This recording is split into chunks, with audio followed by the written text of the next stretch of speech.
ঘরে বসে বসে ড্রেসিং টেবিল গোছাচ্ছিলাম, তখনই দেখি হুট করে বাজি ফাটার শব্দ। আর কালকে বাজি ফাটার শব্দ মানে তো বুঝতেই পারছি যে কার্তিক ফেলে গেছে কেউ আমাদের বাড়িতে।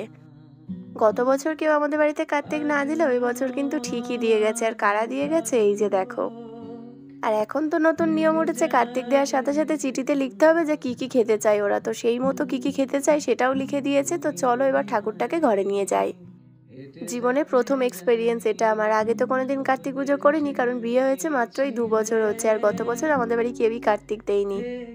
তো এই যে আমাদের আত্মীয়দের একটু চা করে দিলাম, আর রাতটা এখানেই শেষ হলো। তারপরে পরের দিন সকালে উঠে যেহেতু পুজো করতে হবে, সে তাড়াতাড়ি স্নান করে নিয়েছি, আজকে শ্যাম্পু করেছি। তো চলো এবার পুজোর তোড়জোড় শুরু করা যাক। পুজো তো হবে রাত 10টার দিকে, সেই জন্য সকালবেলা তেমন কিছু গোছানো ছিল না, যেগুলো টুকিটাকি ছিল সেগুলো সবকিছু সেরে আলতা পরে এখন নেল পলিশ পরছি। এখন প্রায় ওই 3টে সাড়ে 3টে মতো বাজে, এখন আমাদের বাজার করা হয়নি। আর আজকে দেখো আমাদের দিদা এসেছে বাড়িতে। আর এদিকে দেখি দীপ আর আমার শাশুড়িমা বাজার করে নিয়ে চলে এসেছে। তারপরে গোছকাজ করছিলাম, আর কোনো ভিডিও করা হয়নি। এদিকে ঠাকুরের ভোগ বসিয়ে দিয়েছি, খিচুড়ি, আর আমার সুজিটা কিন্তু অলরেডি করা হয়ে গেছে। এখানে ফল টল কেটে আমরা সবকিছু গুছিয়ে নিয়েছি, যেহেতু পুজোটা আমিই করবো তো টুকটাক করে সবকিছুই গুছিয়ে নিয়েছি একা একা। আর এখানে আমাদের খিচুড়িটাও হয়ে গেছে, সবজি খিচুড়ি করেছি, আর ভাবলাম 5 রকম ভাজা ভাজবো, তো 5 রকম ভাজাও করেছি। আর তারই মধ্যে কিন্তু আমার মা, পিসি, দিদি, ভাই বোন সবাই চলে এসেছে এক ব্যাগ ফল আর সাথে অন্যান্য জিনিস নিয়ে।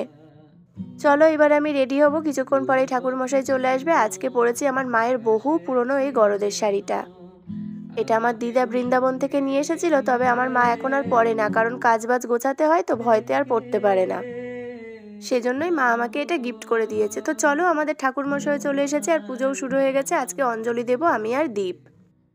সত্যি বলতে গত বছর আমাদের বাড়িতে কেউ কার্তিক দেয়নি বলে আমার মনটা ভীষণ খারাপ ছিল, কিন্তু আমার শ্বশুরবাড়ির এদিকে তেমন কেউ কার্তিক ফেলে না। এবছর হয়তো রেমোরা না ফেললে এবছরও কেউই ফেলতো না। আমার নিজে হাতে সবকিছু গোছকাজ করে ঠাকুরের পুজো করা, ঠাকুরকে ভোগ রান্না করে দেওয়া, সবাইকে খাওয়ানো, এইসব করতে আমার ভীষণ ভালো লাগে।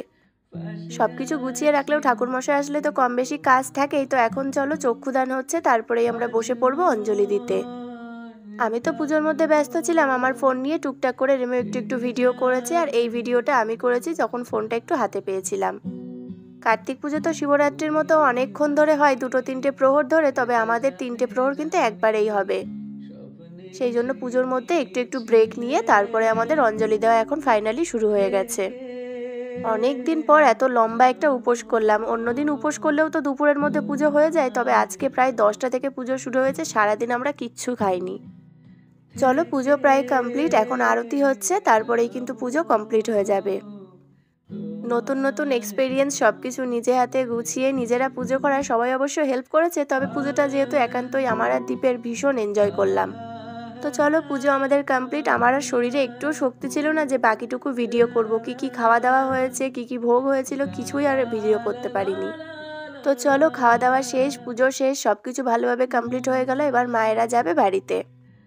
এখন প্রায় ওই 12টা সাড়ে 12টার মতো বাজে। ওরা ভাগ্যিস টোটো বুক করে এসেছিল, নয়তো গাড়ি তো পেতোই না, আর যাওয়াও হতো না। তো আমার এই ভিডিওটা আজকে এই অবধি। ভিডিওটা তোমাদের কেমন লাগলো অবশ্যই আমাকে জানিও।